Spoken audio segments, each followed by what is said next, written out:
Hi everyone, this is your diet and nutrition expert Madhulika. और आज मैं आप लोगों से बातें जो करूँ होंगी हेयर लॉस के बारे में। इसमें हालांकि थायराइड को लेकर जब भी देखा जाता है तो कुछ सिम्टम्स जो होते हैं आप लोग देखते हैं, जिसमें कि हेयर लॉस आता है या वेट गेन आता है, जिसमें मैं हाइपोथायराइड की बात कर रही हूँ, ड्राई स्किन आती है, लो मेटाबॉलिज्म आता है और पुअर डाइजेशन। ये कुछ कॉमन सिम्टम्स होते हैं जो थायराइड पेशेंट्स को देखने पड़ते हैं। लेकिन समटाइम्स ऐसे क्योंकि आज का जो मेरा टॉपिक है वो है हेयर लॉस को लेकर, जिन लोगों को हेयर फॉल हो रहा है या जिन लोगों का हेयर फॉल हो चुका है उन लोगों के लिए ये वीडियो है। जरूरी नहीं है कि वो जो थायराइड डिसफंक्शन जिनको है उनके साथ ही ये समस्या हो।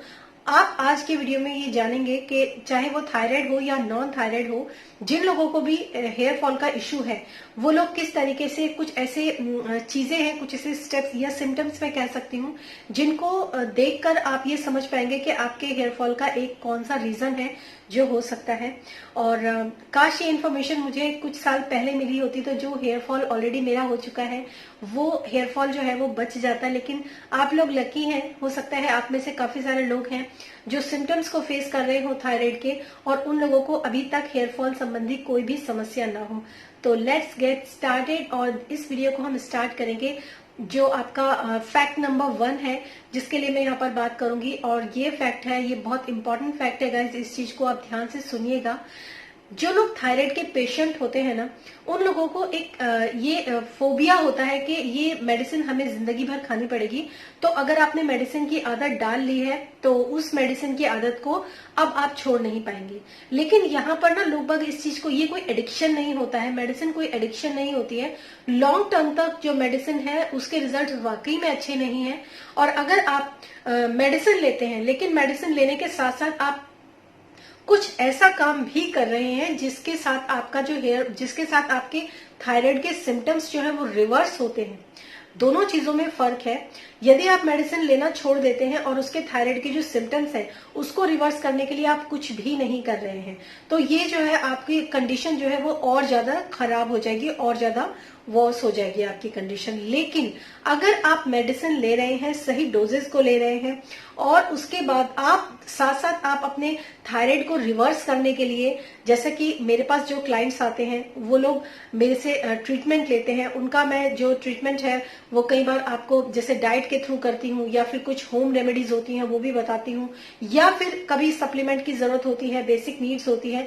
क्योंकि अभी जो चीजें मैंने इस समय पर जो चीज मैंने देखी है mostly without any thyroid, without any lab test, even मैं अगर बात करूं कि फुल प्रोफाइल जो होता है ना आपका, थायराइड प्रोफाइल की बात नहीं कर रही हूँ, पूरा आपका जो ऑल ओवर बॉडी का चेकअप होता है, जिसमें लिपिड भी आता है, जिसमें आपके ट्राइग्लिसराइड भी होते हैं, जिसमें आपका आयरन प्रोफाइल होता है, लिवर प्रोफाइल होता है, किडनी प्रोफाइल होता है। अगर ये एक ओवरऑल व्यू आपके सामने होता है ना गाइज, तो आप थायराइड को अच्छे से ट्रीट कर पाते हैं और उसको, थायराइड के जो सिम्टम्स होते हैं उनको भी बहुत अच्छे तरीके से रिवर्स कर पाते हैं। और यहाँ पर मैं एक बहुत ही वार्निंग आप लोगों को बताऊंगी सप्लीमेंट के बारे में। जो लोग बहुत ज्यादा सप्लीमेंट के लिए अडिक्टिव हो चुके हैं और सप्लीमेंट को ही ट्रीटमेंट मानते हैं, उन लोगों के लिए भी यहाँ पर मैसेजेस होंगे इस वीडियो में। तो इस वीडियो को आप बहुत ध्यान से देखिएगा अगर आप टोटली सप्लीमेंट के ऊपर ही डिपेंडेंट हैं तो आज सबसे पहले मैं बात करूंगी थायराइड मेडिसिन के बारे में। मैं जब कोई भी मेरे पास पेशेंट आता है तो मैं उसको थायराइड की मेडिसिन एकदम से कभी नहीं छुड़वाती हूँ। पहले उसके सिम्टम्स रिवर्स करती हूँ। सिम्टम रिवर्स करने में एटलीस्ट 2 महीने लगते हैं, 2 से 3 महीने भी लगते हैं। 3 महीने के बाद जब उनका थायराइड लैब टेस्ट का जो TSH का जो रेंज आता है वो कम आता है, उसके बाद उनकी डोजेस धीरे धीरे करके रिड्यूस होती है। यही नेचुरल तरीका होता है, यही सही तरीका होता है थायराइड को ट्रीट करने का। तो जब आप देखते हैं कि आपने मेडिसिन खाना छोड़ दिया, किसी भी फोबिया की वजह से आपने मेडिसिन खाना छोड़ दिया, तो उसका जो ऑल ओवर रिजल्ट जो होता है ना, जो इसका इम्पैक्ट होता है ना, वो आपके हेयर लॉस के ऊपर, हेयर फॉल के ऊपर पड़ता है, बालों के ऊपर बहुत उसका इम्पैक्ट पड़ता है। क्योंकि यदि आप डोजेस बिल्कुल सही ले रहे हैं, करेक्ट डोजेस ले रहे हैं, तो आपका हेयर फॉल जो है वो कम होगा। यदि आप डोजेस जो है वो बहुत ज्यादा ले रहे हैं या डोजेस जो है वो बहुत कम क्वांटिटी में ले रहे हैं, तो भी आपका जो थायराइड के ऊपर जो उसका इम्पैक्ट होता है, जो हेयर फॉल के ऊपर जो इम्पैक्ट पड़ता है, वो भी जरूर पड़ता है। तो डोजेस जो होती हैं डायरेक्ट आपके हेयर फॉल या होना है नहीं होना है, बचना है, इन चीजों के ऊपर बहुत ज्यादा इम्पैक्ट उसका पड़ता है। तो कंपनी का इतना फर्क नहीं पड़ता। लोग सोचते हैं कि इस कंपनी की अच्छी है, उस कंपनी की अच्छी है। सारे जितने भी मेडिसिन होते हैं थायराइड के जो आप लेते हैं, ये सब T4 के सिंथेटिक सप्लीमेंट, सिंथेटिक वर्जन होता है जो आप लेते हैं। समटाइम्स सूट किसी को नहीं करता है, वो एक अलग बात है।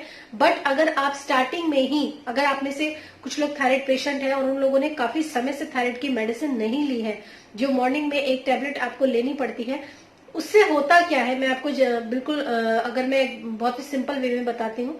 उससे होता यह है कि जब आप थायराइड का मेडिसिन सुबह को लेते हैं ना, तो आपकी बॉडी को जब तक आप मतलब एक नेचुरल प्रोसेस से जाके जब तक आप अपने थायराइड को रिवर्स करते हैं, तब तक आपकी बॉडी को फ्यूल तो चाहिए ही, तब तक आपकी बॉडी को हार्मोन्स तो चाहिए ही। तो वो हार्मोन्स आप ऊपर से ले लेते हो, साथ साथ आप अपना ट्रीटमेंट करते हो। तो ऐसे जो थायराइड के सिम्टम्स जिनके शिकार लोग हो जाते हैं, जैसे वेट गेन है, हेयर फॉल है, लो मेटाबॉलिज्म है, बॉडी टेम्परेचर है, कोल्ड हैंडेड फीट्स का होता है, कई बार हार्ट रेट का भी इश्यू आ जाता है, और कई बार पुअर डाइजेशन होता है, और बहुत सारे ऐसे सिम्टम्स होते हैं जो कि मेनली थायराइड के लिए कहे जाते हैं। तो उन सिम्टम्स से ना हो वो आपको, उससे आप बच जाते हैं। तो फर्स्ट जो आपका जो फैक्ट है वो ये है कि आपको जो आपकी मेडिसिन है, जो करेक्ट डोज है, आपको डॉक्टर से जरूर लेनी चाहिए। थायराइड की मेडिसिन की डोज आपको जरूर लेनी चाहिए डॉक्टर से, और वो बिल्कुल करेक्ट डोज होनी चाहिए। और करेक्ट डोज का आपको कैसे पता चलेगा? अगर आपने मेडिसिन ली है थायराइड की और आपके सिम्टम्स रिवर्स हो रहे हैं, सपोज आपको कॉन्स्टिपेशन, अगर आप बहुत ज्यादा ओबेसिटी का शिकार हो गए थे, आपने थायराइड मेडिसिन लिया 1 महीना, 2 महीना, 3 महीने, आपका वेट जो है वो लूज हुआ, आपका वेट थोड़ा कम हुआ, तो इसका मतलब है आप जो मेडिसिन ले रहे हैं, यानी कि जो हार्मोन आप ऊपर ले रहे हैं, जिस पोटेंसी की आपको जरूरत है, आप सेम उसी पोटेंसी का हार्मोन आप ऊपर से ले रहे हैं। तो इसीलिए थायराइड की मेडिसिन छोड़ना इट्स नॉट अ सोल्यूशन। उसके ऊपर काम करना और साथ साथ सिंथेटिक सप्लीमेंट, जो सिंथेटिक हार्मोन्स होते हैं, वो अपनी बॉडी को प्रोवाइड करवाना, ताकि आप इस तरह के सिम्टम्स से बचे रहें, ये बहुत ज्यादा जरूरी होता है। राइट। नेक्स्ट जो मैं आप लोगों के लिए जो फैक्ट इसके बारे में, जिसके बारे में मैं आप लोगों से बात करूंगी, वो है आपके बॉडी के अंदर आयरन और फेरेटिन लेवल। देखिए, आयरन लेवल तो हम सब जानते हैं, फेरेटिन होता है आपकी बॉडी के अंदर आयरन कितना स्टोर्ड है, और ये बहुत ज्यादा डिपेंड करता है, डायरेक्टली आपके जो हेयर फॉल होता है उसके ऊपर इम्पैक्ट डालता है आपका, कि आपकी बॉडी के अंदर, अगर आपकी बॉडी के अंदर आयरन लेवल लो है, अगर आपकी बॉडी के अंदर फेरेटिन लेवल लो है, तो इसका मतलब ये है कि आपकी जो बाल है, जो आपके हेयर है, वो कभी भी अच्छी क्वालिटी के नहीं होंगे, या फिर हेयर फॉल बहुत ज्यादा होगा। और तीसरी और सबसे जो इम्पोर्टेंट फैक्ट है जिसके बारे में मैं अभी आपसे बात करूंगी, सप्लीमेंट्स के बारे में। आप में से बहुत सारे लोग ना गाइस, क्योंकि ये मार्केट है, सप्लीमेंट एक मार्केट है, सप्लीमेंट का पूरा एक मार्केट है। लोग अपने दुनिया भर के सप्लीमेंट्स लेकर आते हैं और आपको कहते हैं कि आपको ये प्रॉब्लम है तो आप ये खा लो, ये प्रॉब्लम है तो ये आप ये खा लो। आज से आने वाले कुछ सालों के बाद आप ये खुद कहते हुए नजर आओगे कि मैंने इतने साल तक ये सप्लीमेंट लिया, जो कि बहुत अच्छा था, बहुत सही था सप्लीमेंट, उसके बाद भी मुझे फायदा नहीं हुआ। इसको फायदा हुआ लेकिन मुझको फायदा नहीं हुआ। तो एक चीज मैं आपको बता दूं कि सबसे पहले अपने सिम्टम्स के ऊपर जाओ। डायरेक्ट सप्लीमेंट लेने से बेटर है कि सबसे पहले आप अपना लाइफस्टाइल ठीक करो, अपना खान पान ठीक करो। सप्लीमेंट मैं भी लोगों को बताती हूँ, सप्लीमेंट जरूर एडवाइस कर देती हूँ। अगर आपके कोई स्पेसिफिक न्यूट्रिएंट जो है वो बहुत ज्यादा डाउन है, तो आपको सप्लीमेंट ले लेना चाहिए, पर बिना ब्लड टेस्ट कराए, बिना ऑब्जर्वेशन के अगर आप सप्लीमेंट लेते हैं, तो जानते हैं क्या होता है? सप्लीमेंट लेने से सप्लीमेंट के जो वो न्यूट्रिशन होता है, जो न्यूट्रिएंट होते हैं, उनकी टॉक्सिसिटी भी कई बार आपके हेयर फॉल के लिए रेस्पॉन्सिबल होती है, स्पेशली सेलेनियम एंड बायोटिन। लोग बाग बायोटिन के सप्लीमेंट से ना मार्केट भरा पड़ा है। बायोटिन के शैम्पू भी आते हैं, बायोटिन की क्रीम्स आती हैं, बायोटिन के इनटेक करने वाले सप्लीमेंट्स भी आते हैं, और लोग उसके मतलब उन बायोटिन के सप्लीमेंट को ये सोचकर लेते हैं कि हमारे बाल जो होते हैं वो बहुत अच्छे हो जाएंगे। पर गाइज, अगर बायोटिन की भी टॉक्सिसिटी आपकी बॉडी के अंदर हो जाती है, वो भी एक बहुत बड़ा कारण है आपके, उससे आपके जो बाल है ना उसके ऊपर अच्छा नहीं बल्कि और उल्टा गलत इफेक्ट पड़ता है। तो कभी भी कोई भी सप्लीमेंट अपनी मर्जी से आप मत लीजिए, जब तक आपको कोई मतलब प्रोफेशनल जो होते हैं वो आपको एडवाइस ना करें। बिना एडवाइस के आप कभी भी कोई सप्लीमेंट मत लीजिए। मार्केट सप्लीमेंट से भरी हुई है और बहुत सारे लोग मैंने इस फील्ड में देखे हैं जो अपने मतलब सप्लीमेंट्स निकालते हैं और सप्लीमेंट्स निकालकर आपको डायरेक्ट बोलते हैं कि ये है तो ये सप्लीमेंट लो, वो है तो वो सप्लीमेंट लो, जबकि वो जो सप्लीमेंट को सेल कर रहा है वो उस बंदे की मेडिकल हिस्ट्री को जानता ही नहीं है कि उसके साथ क्या प्रॉब्लम्स हैं। हो सकता है आपके सप्लीमेंट के अंदर कोई ऐसे न्यूट्रिएंट हो जिसकी ऑलरेडी टॉक्सिसिटी उस पर्सन के अंदर हो, आपका कुछ नहीं जाता, क्योंकि अगर आप ध्यान से देखें ना सप्लीमेंट के ऊपर तो वहां पर बहुत बारीक बारीक जो होता है ना कि लिखा भी होता है कि मतलब जो अगर आप फिजिशियन से मतलब बिना एडवाइस के आप मत लीजिए या अपने ओन रिस्क पर लीजिए, या फिर मतलब आप उसी जो भी सप्लीमेंट आप ले रहे हैं चाहे वो कितना भी महंगा सप्लीमेंट क्यों ना हो, हर एक सप्लीमेंट के ऊपर वार्निंग लिखी होती है और उस वार्निंग को हम देखते नहीं है और बिना उसको देखे ही हम अपनी इच्छा से, क्योंकि हमने यूट्यूब में वीडियोस देखे हैं इसको करने से ये हो जाता है, उसको करने से वो हो जाता है, और बिना अपने मेडिकल हिस्ट्री को बिना जाने हम कोई भी सप्लीमेंट उठाते हैं और उसको लेना शुरू कर देते हैं। उसका इफेक्ट जो होता है न सिर्फ बालों पर बल्कि बहुत सारी चीजों पर उसका इफेक्ट आपके पड़ता है। लॉन्ग टर्म में तो और भी ज्यादा गलत इफेक्ट्स पड़ते हैं। इनफैक्ट अगर मैं थायराइड के जो कुछ सप्लीमेंट्स है, थायराइड के कुछ न्यूट्रिएंट्स हैं जिसमें सेलेनियम को सबसे ज्यादा प्रेफर किया जाता है, आयोडीन को बहुत ज्यादा प्रेफर किया जाता है, ये ट्रेस मिनरल्स है, इनकी जरूरत आपकी बॉडी को बहुत ज्यादा मात्रा में नहीं होती है, राइट। तो अगर आप उसके लिए सप्लीमेंट की बजाय डायरेक्ट फूड से उसको लेना शुरू करेंगे, फूड कभी टॉक्सिसिटी नहीं करता, उस लेवल पर टॉक्सिसिटी नहीं करता है फूड जिस लेवल पर सप्लीमेंट आपको टॉक्सिसिटी देता है। तो सिलेनियम सिलेनियम सिलेनियम, अगर आपने बहुत ज्यादा सिलेनियम ले लिया और आपकी बॉडी के अंदर उसकी टॉक्सिसिटी होती है तो भी आपके बाल जो होते हैं वो गिरने लग जाते हैं। फिर आप कहते हैं कि मैंने थायराइड का सप्लीमेंट भी लिया उसके बावजूद भी मेरा हेयर फॉल हुआ, राइट। तो इन चीजों का आप ध्यान रखिए। नेक्स्ट जो आपका फैक्ट आता है वो आता है आपके अंदर प्रोजेस्टेरॉन का लेवल कम है और एस्ट्रोजन का लेवल ज्यादा है, जिसको हम बोलते हैं एस्ट्रोजन डोमिनेंस। तो जिन लोगों के अंदर एस्ट्रोजन जो होता है डोमिनेटेड होते हैं एस्ट्रोजन के लिए, उनके अंदर एस्ट्रोजन हार्मोन जो होता है वो बहुत ज्यादा मात्रा में होता है, उन लोगों को न सिर्फ थायराइड का इश्यू होता है बल्कि उनके जो लोअर जो मतलब ओबेसिटी का जो उनका होता है शिकार, वो काफी हद तक होते हैं और उनके हेयर फॉल भी बहुत ज्यादा होता है। तो इस चीज का भी आप थोड़ा सा ध्यान रखिए। और इसके बाद आता है आपका B12 और जिंक, ये दो भी सप्लीमेंट होते हैं। अगर इनके आप लेवल्स चेक कराते हैं, सपोज B12 की अगर मैं बात करूं, ज्यादातर जो मेरे पास क्लाइंट्स हैं जब भी मैं उनका B12 लेवल चेक कराती हूँ 100 एंड समथिंग, बस इसी रेंज में रहता है। लेकिन मोस्टली मतलब ये जो लेवल है ना ये लोअर रेंज में भी सबसे लोअर लेवल पर है, इससे कम जाएगा तो फिर B12 की आपको डेफिशिएंसी हो जाएगी। तो B12 बहुत ज्यादा डिप्लीट होता है लोगों का। जिंक की अगर मैं बात करूं तो जिंक जो होता है वो बहुत इंपॉर्टेंट होता है हमारी हेयर नेल स्किन के लिए।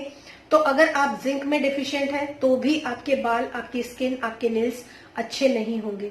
तो जिंक रिच फूड तो बहुत ज्यादा है, अलग से आपको जिंक का सप्लीमेंट लेने की जरूरत नहीं है गाइज। जब मैं भी लोगों के साथ काम करती हूँ, जब मैं अपने क्लाइंट्स के साथ काम करती हूँ तो मैं तभी, अगर वो लोग मुझे कोई रिव्यू नहीं दे रहे हैं मेरी डाइट का, अगर वो टाइम पर उस चीज को फॉलो नहीं कर रहे हैं, क्योंकि ये तो मैं इस फील्ड में बहुत टाइम से हूं तो मुझे अच्छी तरह मालूम है कि कौन इस डाइट को फॉलो करता है और कौन नहीं करता। जो डाइट फॉलो करता है उसके रिव्यूज आते हैं, पॉजिटिव रिव्यूज आते हैं। तो ये चीजें आपको समझनी बहुत ज्यादा जरूरी है। थोड़ा सा इन चीजों का आप ध्यान रखिए। और नेक्स्ट जो इसके अलावा और भी बहुत सारी चीजें होती हैं, कुछ लोग जेनेटिकली भी इसको मानते हैं कि जेनेटिकली क्योंकि मेरे पेरेंट्स के या मेरे ग्रैंड पेरेंट्स के जो बाल थे उनके काफी कम थे, तो भी ये जो है ना चीजें आप देखने के लिए आते हैं कि मेरे बाल भी इसीलिए कम है, ऐसा हम लोग सुनने में आता है। लेकिन जेनेटिकली मैं इसको इतना ज्यादा मानती इसलिए नहीं हूं क्योंकि जेनेटिकली आपके अंदर कुछ डिफिशियंसीज भी हो सकती है जो चली आ रही हूँ। आपकी मदर के अंदर डिफिशियंसी थी, आपकी नानी के अंदर भी वही डिफिशियंसी थी, आपकी मदर के अंदर डिफिशियंसी थी और वही डिफिशियंसी आपके अंदर भी आई, क्योंकि नानी का जो लाइफ पैटर्न, जो लाइफ मतलब जो पैटर्न है जीने का, वो आपकी मदर ने भी अपनाया और आपकी मदर का जो लाइफ पैटर्न है वो आपने भी अपनाया। कुछ चीजें तो जेनेटिकली, कुछ फूड तो ऐसे चले आते हैं जो हमारे लिए अच्छे कई बार होते हैं और कई बार बहुत खराब होते हैं।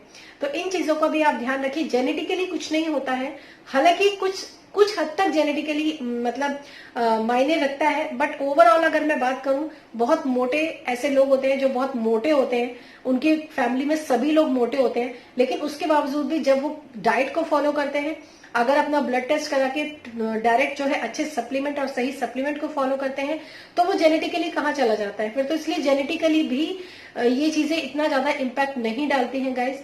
और दूसरा जो होता है, ये सब चीजें बहुत मायने रखती हैं। स्ट्रेस हार्मोन बहुत मायने रखता है आप लोगों के लिए। कुछ मेल हार्मोन्स जो होते हैं वो बढ़ जाते हैं बॉडी के अंदर, तो उसकी वजह से भी एलोपेशिया की शिकायत होती है। समटाइम्स ऑटो इम्यूनिटी बहुत बड़ा कारण होता है, क्योंकि ऑटो इम्यूनिटी यानी कि आपके जो एंटीबॉडीज होते हैं वो आप ही के ऊपर अटैक करते हैं, तो आपकी जो हेयर स्कैल्प होती है उसके ऊपर भी अटैक करते हैं, तो उसकी वजह से भी हेयर फॉल होता है। तो अगर आपको ऑटो इम्यूनिटी है तो अपने इम्यून सिस्टम को सही रखना बहुत जरूरी है। और ऐसी जैसे मैंने लास्ट की जो वीडियोस बनाए हैं आप देखिए उनको, जो न्यूट्रिएंट डेफिशिएंसी के ऊपर बनाए हैं मैंने, उनमें भी मैंने काफी अच्छी तरीके से समझाया है ऑटो इम्यूनिटी के बारे में। तो उन वीडियोस को भी देखिए। डेली मैं एक वीडियो जो है अपलोड करती हूँ आप लोगों के लिए। वो वीडियोस जो होते हैं, मेरा मानना यह है कि ऐसे वीडियोस आप देखिए, उनसे कुछ सीखिए और सीखने के बाद आप उसको अपनी जिंदगी में उसको अप्लाई कीजिए। बहुत ज्यादा गलत सप्लीमेंट्स के पीछे जाना, बहुत ज्यादा एक ही तरह का फूड खाना, ये भी गलत होता है। जितना फूड आप रीजनल होना चाहिए, जितना सीजनल होना चाहिए वही अच्छा है। बहुत एक्सपेंसिव और बहुत हाई फाई फूड भी कई बार आपको नुकसान देता है, क्योंकि वो एक्सपेंसिव और हाई फाई फूड जो होता है ना, वो ना तो आपके रीजन का होता है और ना ही आपके सीजन का होता है। तो ये कि वो बालों के लिए अच्छा है, no, it's not good and it's not working for you. ठीक है, तो इसलिए आप थोड़ा सा इस चीज का ध्यान रखिए, अपने बालों की देखभाल कीजिए। और इसके अलावा जो ये मैंने आज टॉपिक जो आप लोगों के लिए लेकर आई हूँ हेयर फॉल का, अभी ये जानकारी आपको और भी आने वाले वीडियोस में, इसके अलावा और भी बहुत सारी जानकारियां हैं जो मैं आपको आने वाले वीडियोस में दूंगी। तो स्टे ट्यून्ड विद मी। और कैसा लगा आपको ये वीडियो कमेंट बॉक्स में लिख के जरूर बताइएगा। और अगर आपको किसी और टॉपिक के ऊपर भी वीडियोस चाहिए, स्पेशली मैं थायराइड के लिए वीडियोस बनाती हूँ, लेकिन कुछ और न्यूट्रिएंट्स भी होते हैं गाइज जो बहुत जरूरी होते हैं, खाली थायराइड के लिए नहीं और चीजों के लिए भी, तो उनके ऊपर भी मैं डेफिनेटली वीडियोस आप लोगों के लिए लेकर आऊंगी। Thank you so much and thanks for watching this video.